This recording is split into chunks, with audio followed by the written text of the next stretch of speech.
Hello, good morning, good afternoon. Over here in Sydney, I believe. My name is Juan Bautista Propato. I work for Football West. I'm the football development officer. Before I was in New Zealand for over 13 years. I was in Germany as well.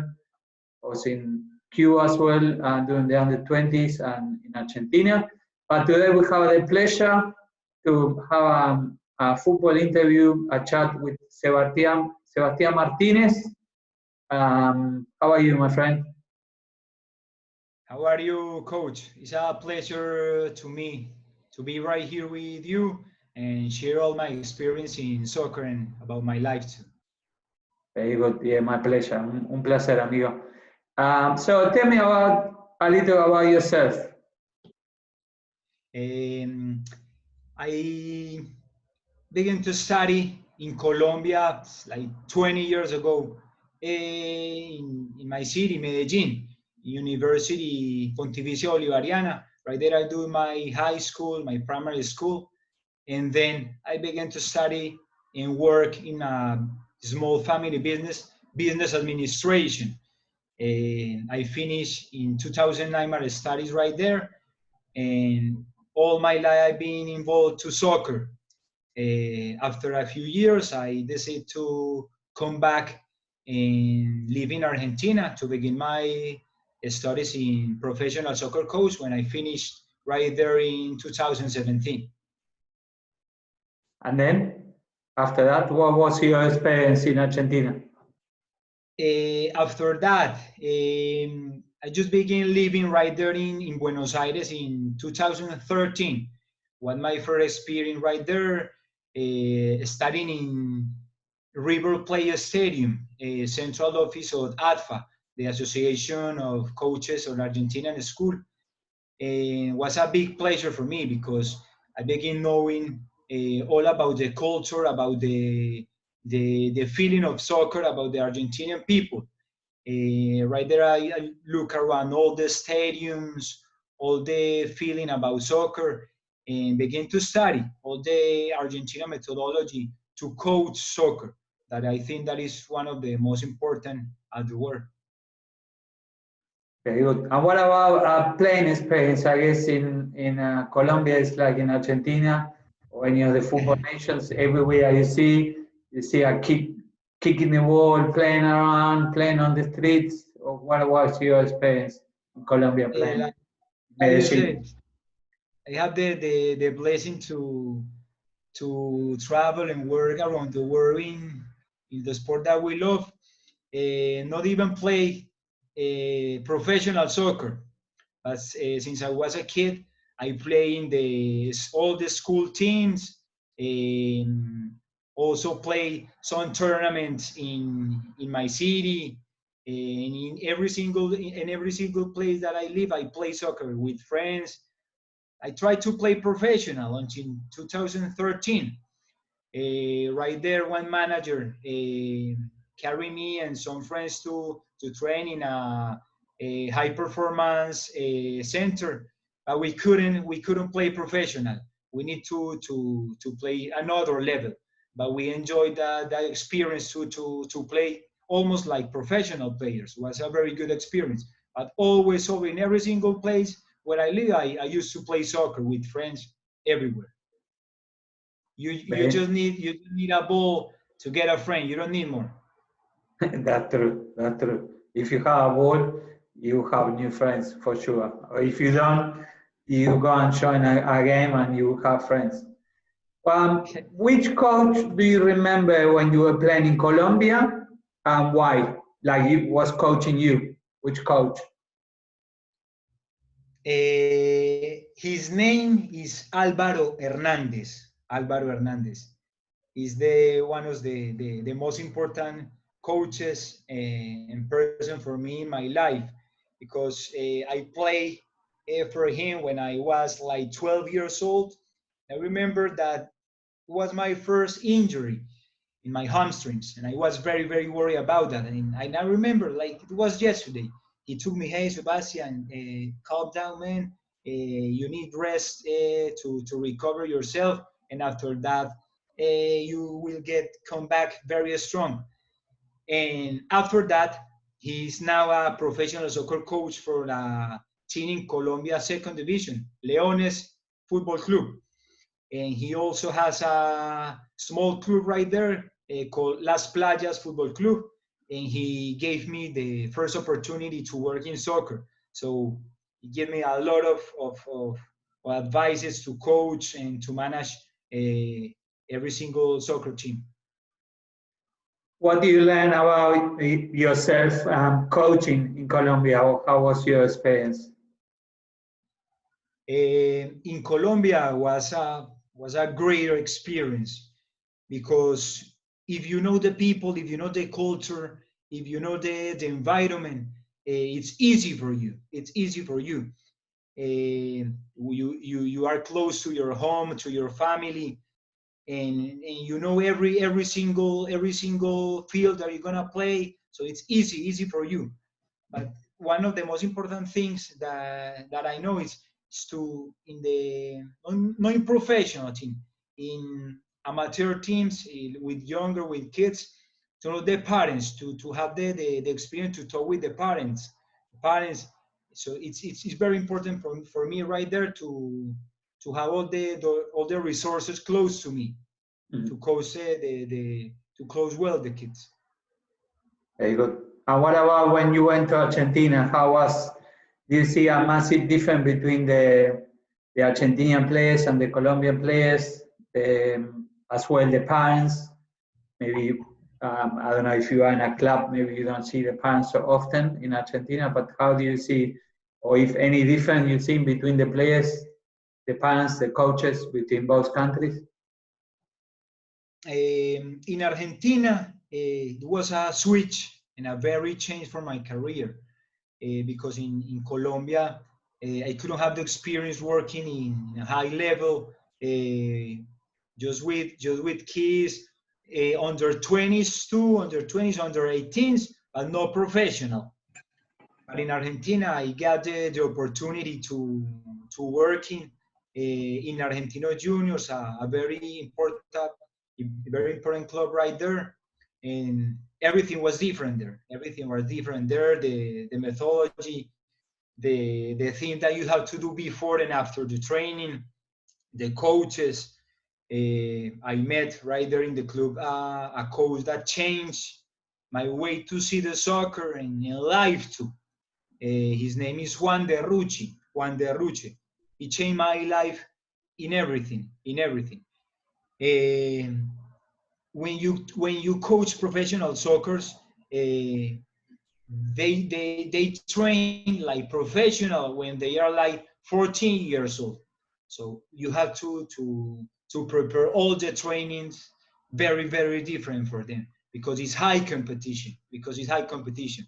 So I learned too many things, trainings that you have 1 hour and 30 to 2 hours. In Colombia, you only have the opportunity to train 1 hour.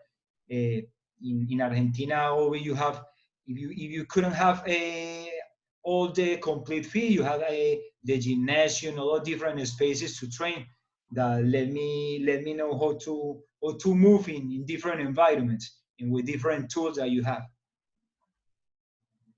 And with the skills wise, do you think the Colombian kids are more skillful, or they are similar players or different players?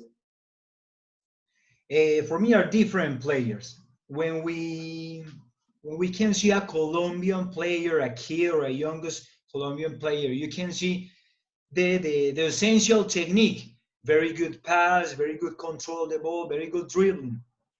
Almost Argentina can have the similar, but for me they are more physical. They put more intensity in every single training. I think there's only the difference. But in Colombia, Argentina, almost is the same technique. But in Argentina, all the players, maybe because their culture, their trainings are more with, they have more intensity in each single training. Yeah, I guess I mean, I love Colombian players, and there are many in Argentina always, like Quinteros and River Plate, really good feet, technically very good, but also you see the Argentinian coaches overseas, many of them. You see a few Colombians as well, and I think Colombian football been improving over the last 10 years, 12 years, been up there. But maybe you were not born, but 93 we suffered when Colombia beat Argentina in River Plate, and that generation with Tino Prila, Valderrama, Freddy Rincon, that was an amazing team. But also now you see more and more good technical players and good defenders. So all team around the 2014 Colombian team was amazing as well. So yeah, I think South American football been improving every team, even Bolivia now, or Peru with the Tigre Gareca. You know, it's the toughest qualifying competition. In Argentina with his son in Argentina, the first time that I studied, he began to study with me, the ADFA course of soccer coach right there in Buenos Aires. Most of the time, the football coaches, the kids play football as well, and like I seen Fernando Redondo, the son is in Argentino Juniors as well, with Juan de Rucci. So, and then Riquelme, the brother used to be with Argentino Junior with Juancito Rucci. So like you see many coming through. And then from Argentina, they went to China last year, isn't it? Yeah. I got the opportunity to work in China with a school, Claudio Marangoni. Right there, we developed a project coaching in schools, in 9 schools in Suzhou. It's a city close 3 hours from Shanghai. And like I said, if Argentina was a switch for my career, every single experience last year in China, man, completely changed my mind too. It was a completely different way to coach, to everything. It was when I was talking with my friends, with my wife in Colombia, they asked me, "Hey, what about her?" And the answer that first answer that I told them was, "This is another planet. It's another planet." It was sometimes crazy right there, because it's completely different in every single thing that you could imagine. They are different to us. What do you think? What about so coaching wise? Let's focus on our football. Why do you think coaching wise they are different to? For example, as a coaches, we sometimes in Latin America we discuss with some coaches that almost professional players train like kids, and kids train like professionals. In China, in the city where in the United schools, the only thing that they want to do is training a lot and win the games. Training a lot is almost 2 hours and more. Last 2 hours and win the games. They don't care everything. They only want to win. And I say, no, the process is very important to us. You can see all the process and the improvement of the kids during the training, but they don't care. They only care to win, because right there is a bigness. The soccer in the school, if they win, the government pay money to them, and they have to win. They only care to win. They don't care anymore. Try so hard and win. That's it in China. And doesn't matter the way they win. So even if you play ugly or whatever, you need to win. Whatever. And the kids are happy. Train a lot and win. Sorry, coach. The kids are happy when you are training them, or they just focus and just go. If they win, they're upset and they cry, and if they lose, they are not happy, and they win, they are happy, and that's it. That's white or black. Juan, honestly, man, my training were very, very, very different. So the way that Chinese coaches does right there. The kids was very happy in my trainings because you can see different things, different drills in the class. The kids could enjoy the class with games. We coach and teach kids for 6 years old to 13. So Chinese, they have like 2 hours each day to physical education in the school, and they only 1 hour running, 1 hour jumping, 1 hour playing basketball. That's it. Just that some athletics things, but they couldn't play. They couldn't enjoy the sport, you know. So when they come to my class, they're very happy. They enjoy a lot, and they can find a place to be themselves.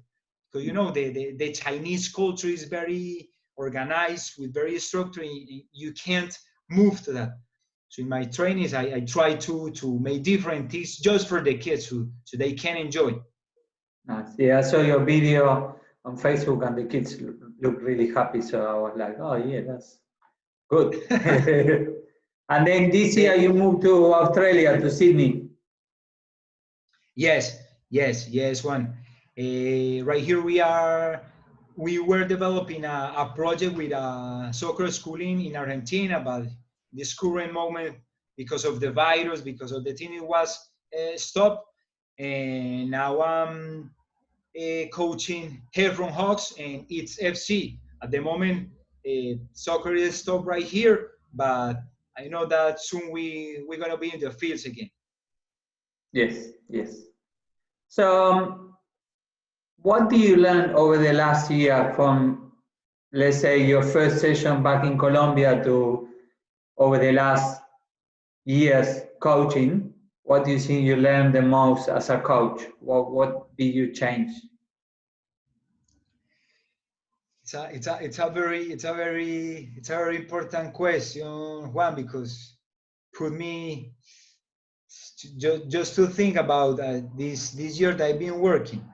The first thing that I got in mind is you have to adapt and you can be able to use the things that you have to train. If you have one kid, one cone and one ball, you get a training.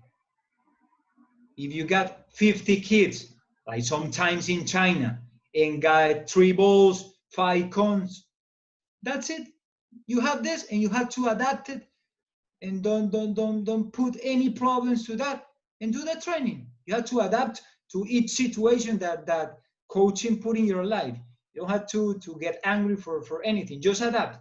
That's it. Use that you get, and that's it. Because you sometimes you don't think what you are doing for the kids and for the players. They were expecting from you things, very good trainings, and that's it. They don't care if you have too many tools, good things, good fields. Sometimes they don't care. They just want to have fun and have good trainings. Do it. That's it. I think that. So that power on you, if you want to call it, or a decision, a quick decision of what you need to do. If you have more gear, more balls, less ball, whatever. So it's not an excuse for you as a coach to say, I have 50 kids and have 1 ball or 3 balls, whatever. So the outcome need to be the same. The kids need to be happy. You need to be happy as well as a coach and say, I'm developing the players. It's an interesting question, answer that one, because sometimes we hear people about complaining about facilities and blah, blah, blah, and this. And I see so many fields here where the kids are not playing and they have grass. When I play football, we used to go on the across on the outside, and was mud, there were holes. We used to put 2 socks, shoes. We used to play with a ball with paper. So they have all the things they have here, the kids, they have a lot. And when I go and see the picture, like, this is awesome. Oh no, look, the pitch like that, it's grass, beautiful. And in Colombia and Argentina, if you see something like that, you see kids everywhere playing and like, come on, Seba, let's go and play. And so, but it's good to be able to understand that as a coach, we need to adapt and no excuses. We need to provide the best for our players, and having fun any level, even professional level. The players, when they say, "Oh, I didn't want to train anymore. I feel like it was work," then they don't want to play anymore. So, and I guess for us as a coach, we need to be aware of that, isn't it? Of the fun element and to be adapt to a different country, different culture, gear, more gear, less gear. So, and what about?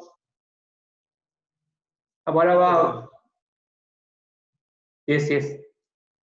Just to complete that in Latin America we can have, it's impossible that we have the fields and the spaces right here we have in Australia to play. It's impossible because we don't have the resources to do that.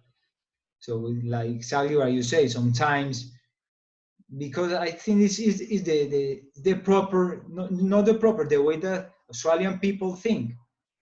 If they don't use it, oh, it's their way, and we don't have we can't do anything about it. It's just the way. And but you imagine, oh, if in Latin America we could have these places, what we could do with that. It's a dream, or in the future we can, but at the moment we don't. Yeah, but we, like you say, with the coaching, we adapt. The kids, we adapt. We don't have balls, so it's all right. We use water. We don't have a ball, we use paper and tape and do the ball. So we used to, at the school, maybe with you was the same, we used to play football in every break. So at the top, the teacher was there and they were all balls. And then we used to make balls with paper and tape. And of course, the teacher couldn't say, no, you're not allowed to bring paper because that time you bring, your notebook. So, and my friend Javier used to make really good balls. They even bounce with paper and tape. So the teacher gave up and gave us the proper balls because she knew that we would play football regardless what she say or what she want, taking the balls away. So we adapt to the teacher, and then the teacher have to change and gave us the ball back. And what about mentor or inspirational coach for you as a coach, back in Colombia or internationally? Who is the person that you looking always, or look what's he doing and the way he behaves? And Like told you before, my first one was Alvaro Hernandez, that I was his player and I worked for them before the first opportunity that he gave me to work in Colombia. But inspiration for me, it was my boss too, in Argentina, Cristian Zermaten. Cristian Zermaten, with his physical coach, Gustavo Britos. It was a very good team, and I work for them. They are my inspiration, and they work too to coach, to manage a thing, all the singles that we made. Almost right here, I use a lot of things that they teach me to make first toe drill, pass, a lot of things that they inspired me to do. And he was a professional player too in Argentino Juniors. He was left foot, and I have very, very, very funny stories with them. For example, I used to help them in 5th division under 18. And for example, the player was doing like 10, 15 minutes kicking drills, shooting drills, and they even score. And they stop. Cristian Zermaten stopped the training and, hey, come on, give me the ball. And just in one time, you have to do it like this. Boom, goal. That's it. Just one time kicking and show how to do the exercise. And all of us are very, very impressive right there. And he inspired me too, and follow his steps in soccer. That's awesome. And what about for Colombia? I mean, maybe you don't remember much, but I remember Maturana in the 90s and recently Jose Peckerman. Who do you think is the leading person or the example for Colombian football? Okay, first of all, Maturana in the 90s, he changed Colombian soccer. He changed Colombian soccer, the way to Colombia professional soccer players train, the way we think about soccer. After Maturana, a couple of coaches want to follow his steps. It's very hard because Maturana have I think that the most impressive team that we got, the 90 and 94 Colombian national team that was the favorite to win the soccer cup, the World Soccer Cup in USA. We're the favorite. For so many reasons we couldn't. But in Colombia we got a lot of good coaches with new methodologies that make our soccer to get better each year. Jose Peckerman in the last year, if we follow the numbers, the results, he was the best soccer coach in coaching the national team in his history because their results. It changed their mind of our players too. It's a fact to say that as a Colombian sport people, they listen to foreigners, trainers, foreigner methodologies, and he has a lot of experience working in Argentina. He was very good for Colombian soccer. He changed us. Yeah, I think Maturana, from my point of view, changed that the Colombians believe they can do it. You know, they believe they could beat anyone, and they were confident. In a way, what Bielsa later did to Chile, where then Chile won the Copa America, but Colombia with Maturana, I think that from outside, like from the Argentinian way or side, we saw that Colombia and they were confident, well, and they did. They beat us in Argentina, and we almost didn't qualify for the World Cup, and we played against Australia for the playoffs. But I think that's what really, from my point of view and the other side, that Maturana did. They gave confidence to the Colombian players that they were good enough.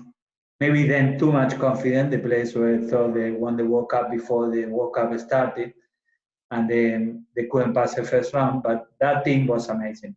That team was amazing. Yeah. And what about mistakes? What do you think if the 5-0 against Argentina? Every year we celebrate that result. It's hard to have it again. You remember? We try to not think about that day. I was lucky enough. I was almost going to the game. I used to live really close to Bohama River Plate supporter. I used to live really close to the Monumental de Núñez, 10, 15 minutes with the bus. Almost went to watch a game. I said, no, maybe not today. And I was lucky it didn't go. But I still watch it on TV. And if Colombia scored one more goal, Argentina would not even go to the playoffs. So not only that, but it was a disaster for us. I know Colombia keep celebrating that day. Didn't play that game. Maradona didn't play that, but he played the. So yeah, that Argentinian team with Coco Basile, they won was the last Copa America we won, 91 and 93. We were 33 games unbeaten. That team was amazing. That was a really, really good team. Well, we always need Maradona, but Diego was out of Napoli, back then Sevilla and here and there. So he he said in interview that he was feeling that we didn't need him. And then when we lost against Colombia, it was 3 or 4-0, everyone started Maradona. And then Diego did the comeback and then play the playoff games. But that's why, and that Argentinian team in '94 was a really strong team. Unfortunately, Diego was positive. Don't know what's happened. And then we were out of the round of 16, but that was one of those teams that we thought we could win it. But that day against Colombia, with a draw, we qualified, but no, only with no draw, we got a match. So, but yeah, let's change to another question. So how do you run your session? How do you structure your session with the, not so much with the young player, but with the older players? I think one that we were talking before, if we can have all the tools, all the spaces to train, I always program my training session beginning with a warming up with balls, making some passing drills, just to stretching to begin the training. If we can have the possibility to use a gym, we go to the gym to make a strength a little bit. After that, we go to the field to make the tactical movements, to defense, to attack, different drills. I want to separate sometimes defenders to midfielders to forwards. Maybe we can have 2 assistants if it's possible. Not always I want to finish the training with a match. You understand? Not always, just once a week, because it's not necessary always play a match. If once a week I play one match,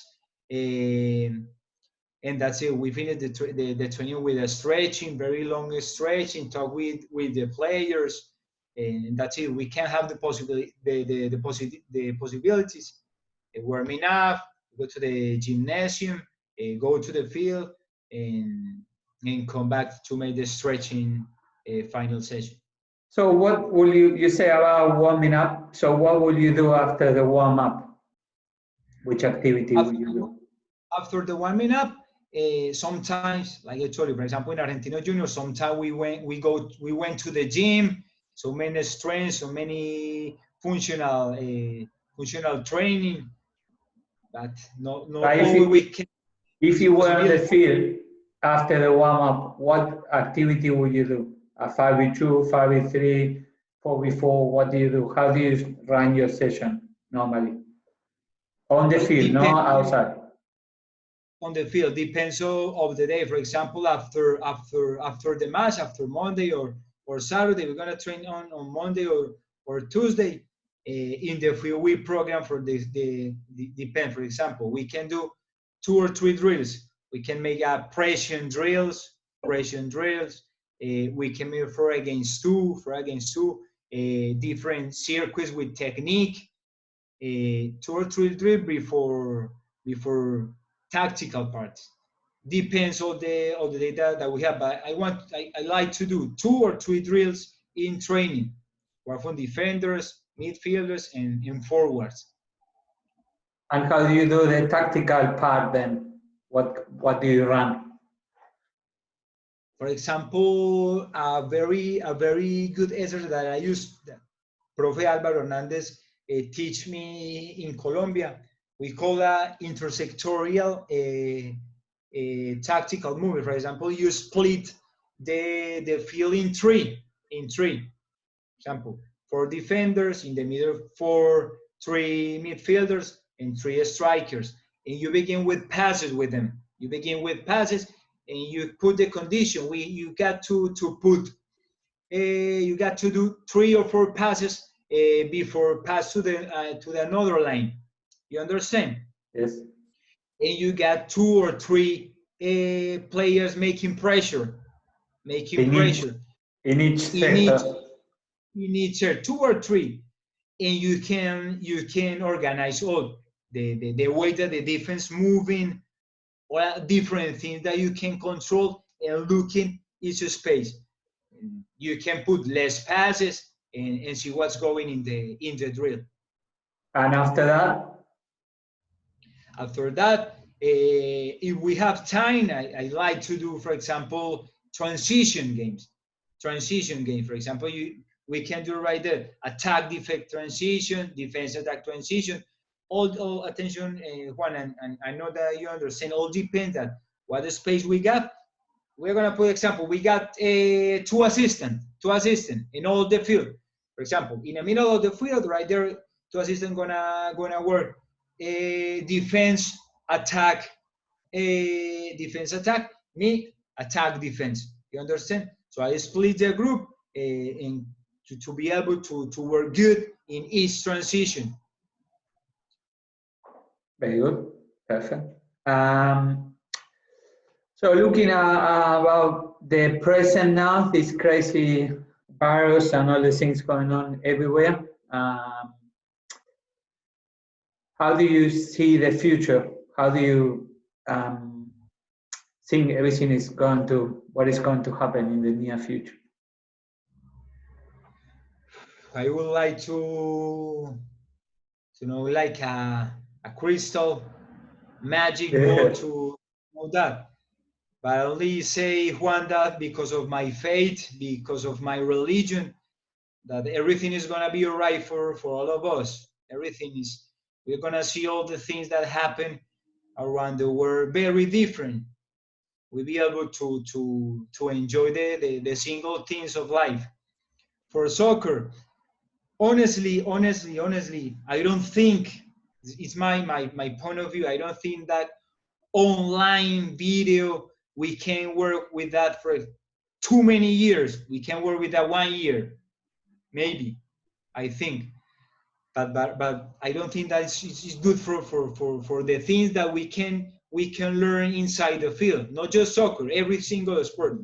You understand? I don't think it's good for a sport. We need to be outside doing sports, sharing with each other. I think that is the more important thing. We can do it by video, coaching, learning. I don't think that we can do it more than 1 year. Let's see what happens. But I only know that everything is gonna be all right. Yeah, no, I agree with you. I mean, school here in Australia is going back next term, so next week. It's optional for the parents to send them back, but yeah, hopefully we get the ball rolling soon. Like you say, if you are religious or not religious, we believe everything will be fine, and we just need to be patient, positive, talking to each other even like now, and sending all the good energy to our all families in Argentina, in Colombia, in Australia, and our friends in China, everywhere. So, yes, Eva, thank you very much for your time. I hope you enjoyed the interview. I wish you all the best. I'm very sure we'll keep in touch, and then yeah, hopefully to see you soon with the national team. Just don't beat Argentina again. Juan, thank you so much for the opportunity, and God bless you always, Coach. Thank you very much. Pleasure with you all, guys. Thank you so much, Juan. Take care, amigo. Take care.